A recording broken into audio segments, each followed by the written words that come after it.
Hello, good morning, and welcome to the Morning Smoke. It is your host, the underscore truth 1987. I am here with my co-host, Mr. Mello Miller. We are back for another Monday.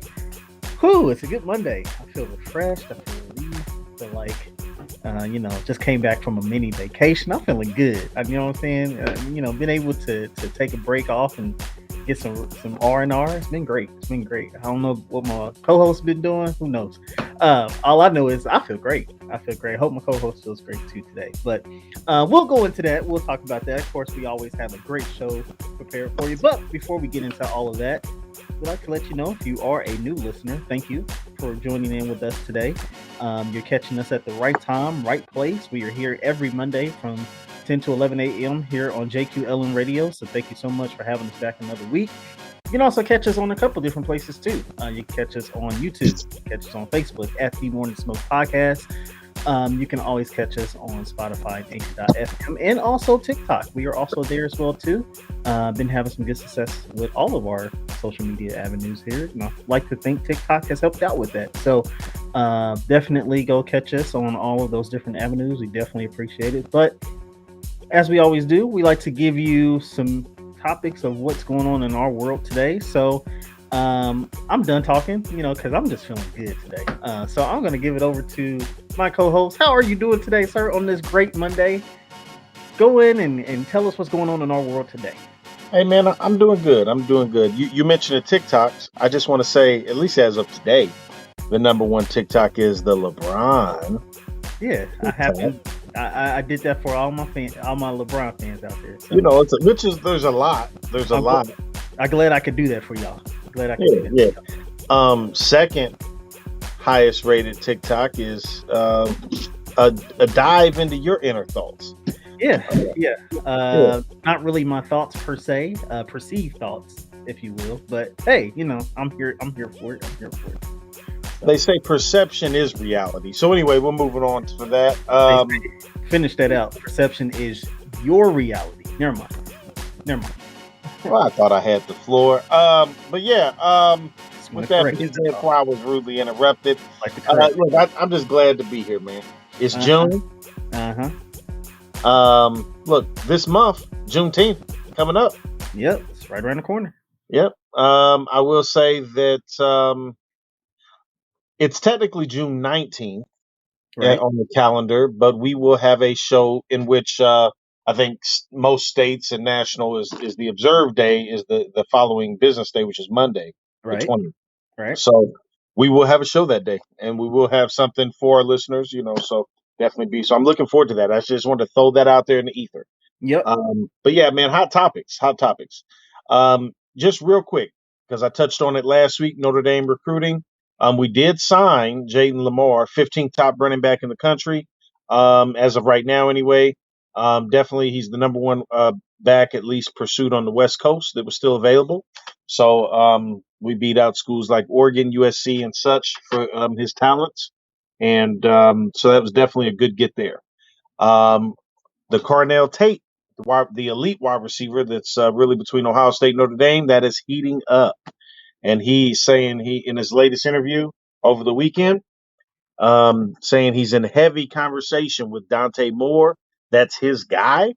He has nothing but wonderful things to say about Notre Dame. And I'm not so sure. Ohio State was the favorite in that. But co-host, if Dante Moore signs with the Irish, which he's favored to do, that 5-star quarterback, Carnell Tate may come with him. That's his guy by his own word. It's his man. So I'm sorry, Ohio State. We'll see.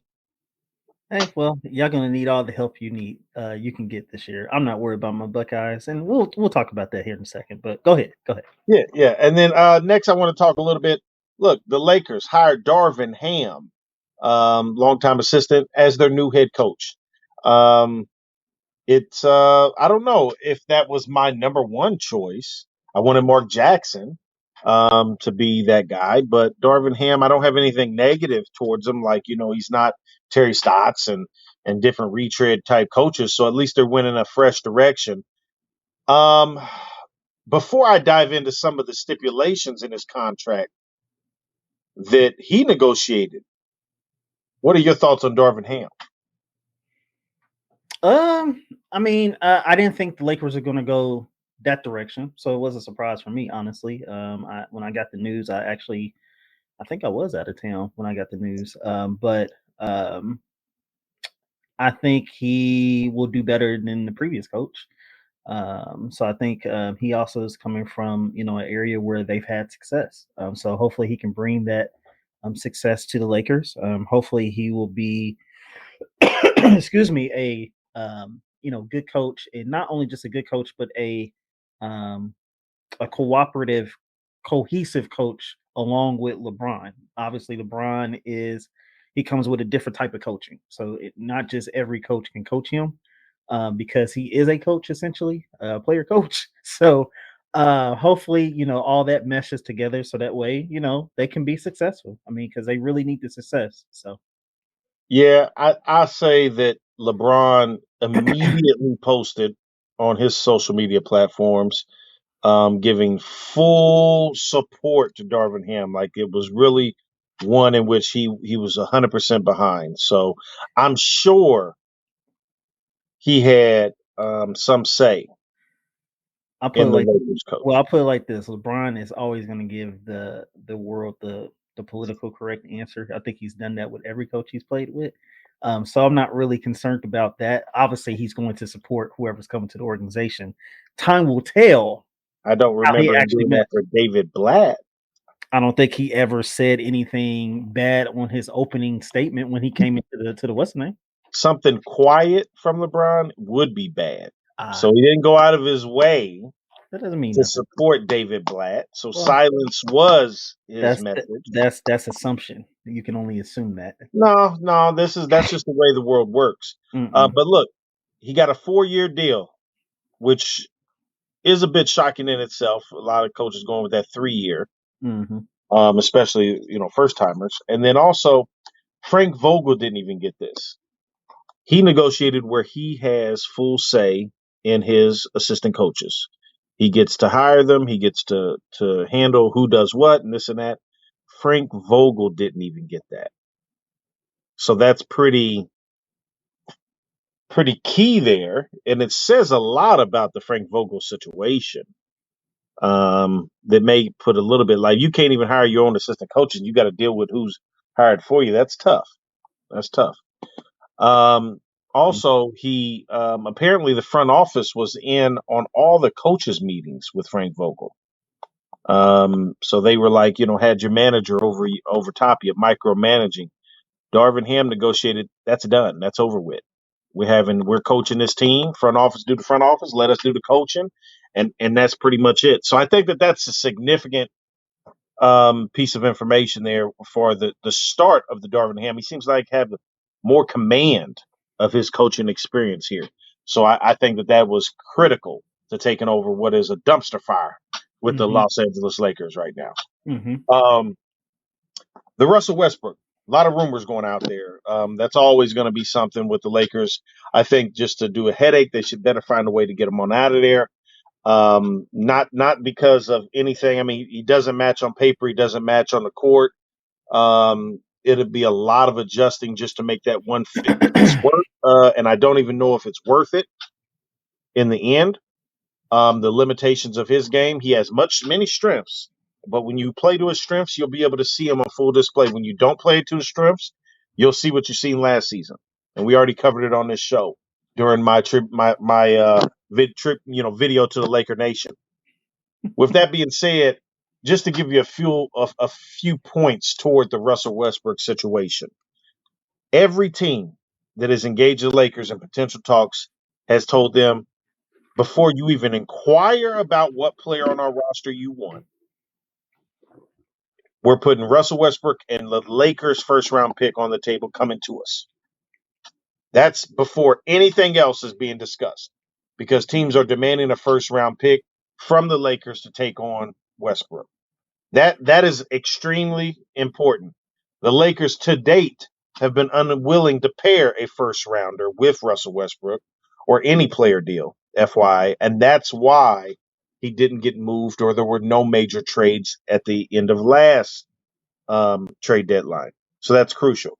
Also, even if the Lakers were to get a call from a team right now that wanted Russell Westbrook, no first round, best case scenario, you're getting all this in return. The Lakers can't pull the trigger because Russell Westbrook has still not opted into his player deal yet. He has until the end of June to do so. He is essentially, de facto, holding the Lakers hostage to control. If he doesn't like where he goes, he won't opt in. That's funny. This is extremely important, Laker Nation, when we're dealing with rumors and information out there. Understand that the Lakers are being held by Russell Westbrook, and moves may happen between now and that date, or something may, but it's going to fall through if that leaks and your fan base don't get it and that move ain't made. Those team going to pull on out. That's crucial. Anyway, that's all I got on the Laker front, Notre Dame front. That's my hot topics for today. What you got, boss? That's funny about the Russell thing. That's pretty funny. I mean, the show don't. I mean, I'm telling you, this is really crazy, man. That's This is funny. All because y'all want. I mean, y'all wanted them. Never mind. Let's move on. Let's move on. My topics for today. I want to, since we're in the world of sports, just really quick go over. My co-host is always bringing Notre Dame to the table. Let's talk a little bit about Ohio State. So, Ohio State, but getting close to that time, right? We're about 2 months out until the first game. The camps have already started for my Buckeyes.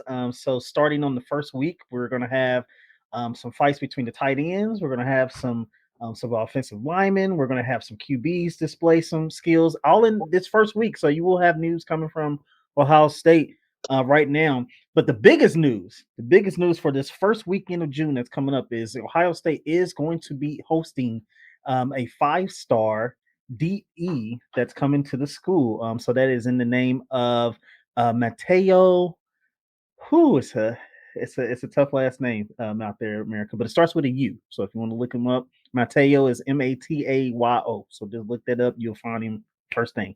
But he is the top DE 5-star recruit on the nation right now. We are hosting him on this coming weekend. Right now, Buckeyes are holding that 4th spot in recruiting.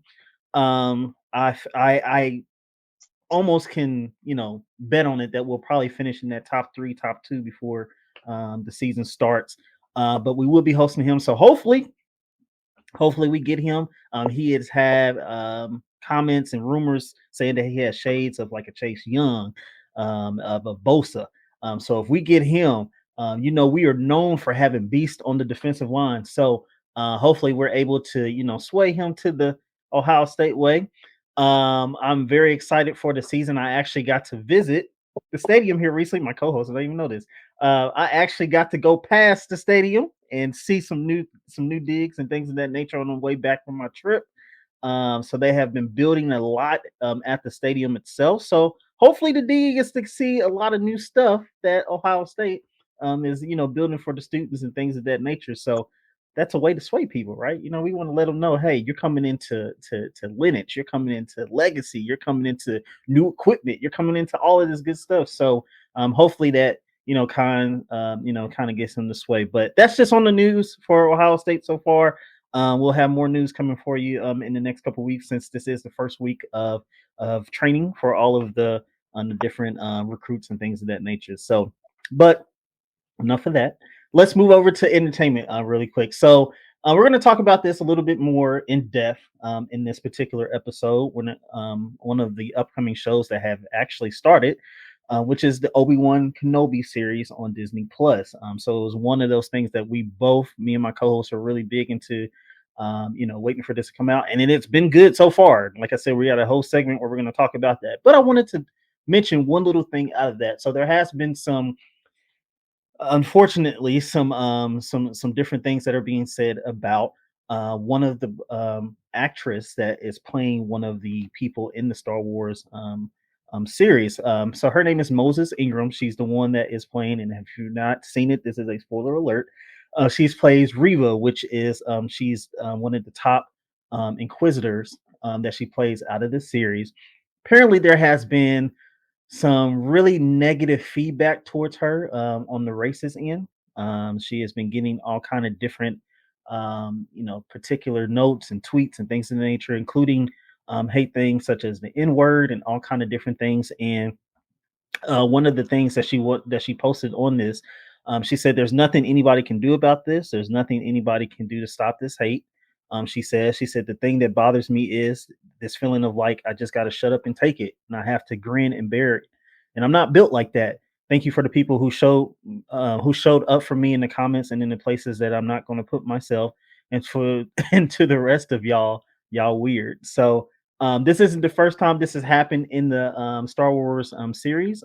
She's actually the very first black woman or woman of color that has actually been put in a prominent position in the Star Wars, I guess, cinema, if you will.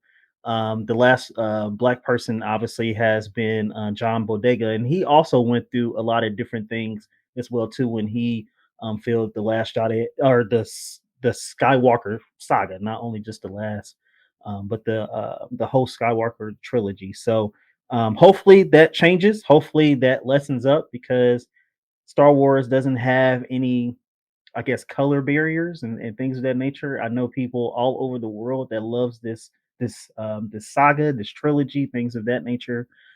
So hopefully that ends, sometime soon. But that's all the news I got for today.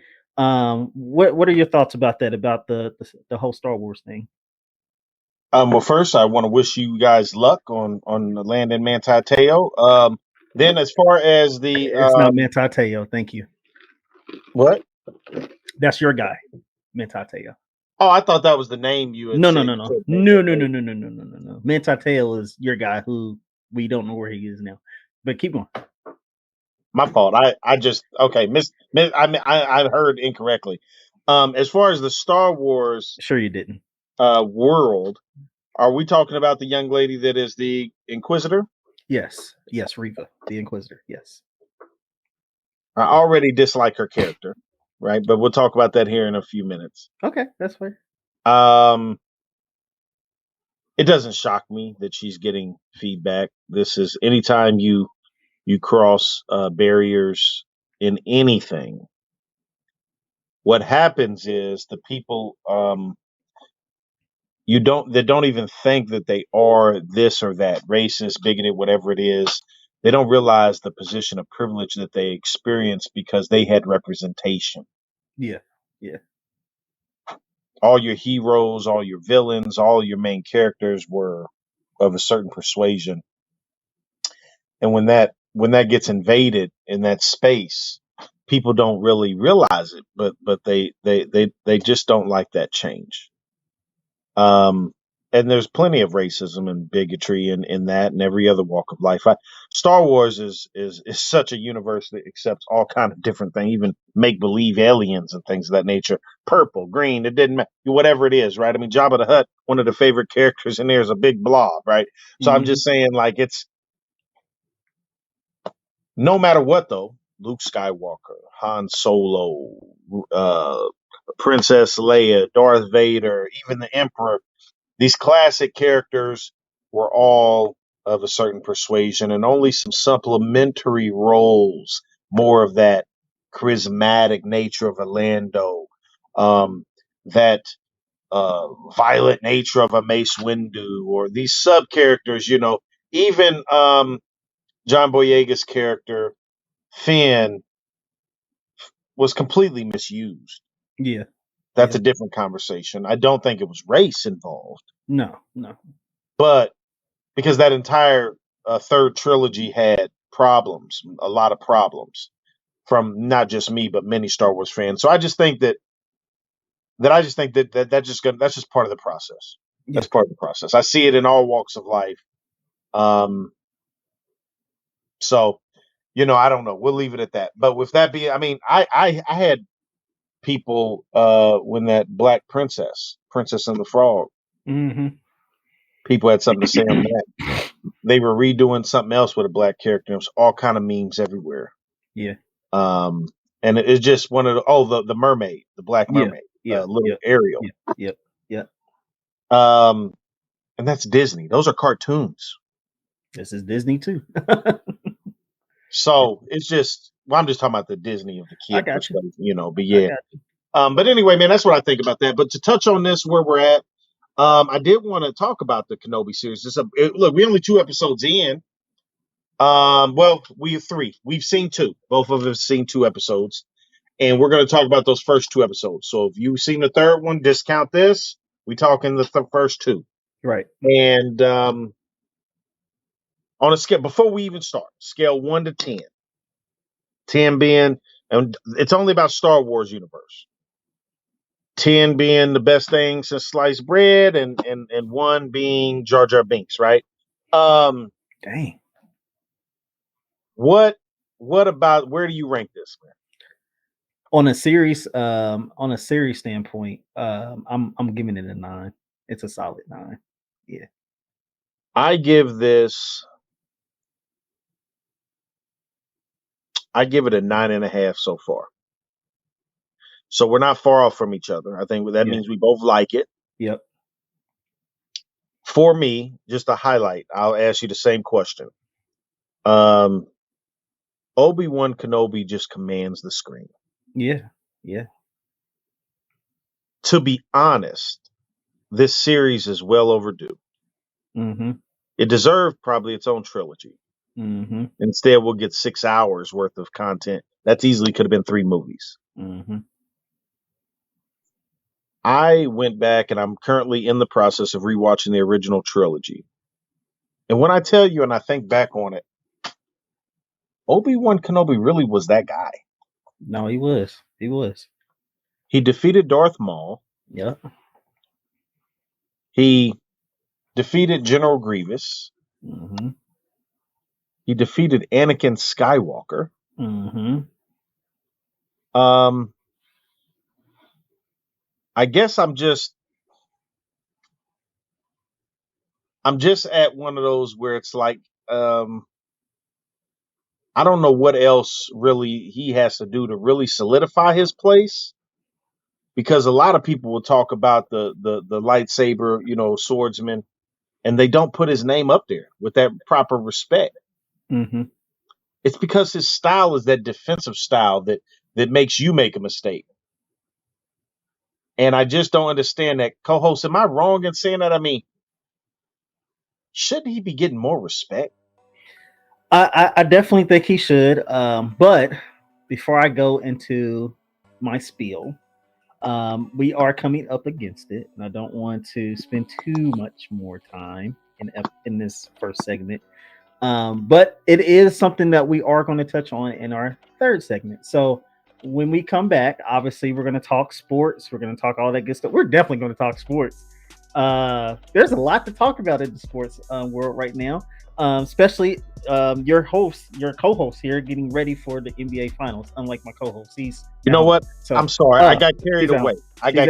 Yeah, he forgot. We were supposed to be closing out something else, and that's okay. That's okay. We can touch on it. You touched on Star Wars, and it triggered you. It triggered you. No. We'll talk about our closeout segment for this segment in another segment. So that's okay. We'll talk about that in the sports, actually. It actually fits pretty good in the sports. So we'll talk about that first thing there. So we're going to talk all kind of good sports. Your co-host is getting ready for the NBA Finals. My co-host is hopefully he's going to pick the right team this time. He's already messed up 3-4 times in the playoffs. So hopefully he goes right this time. But when we come back, we'll be talking sports. So peace.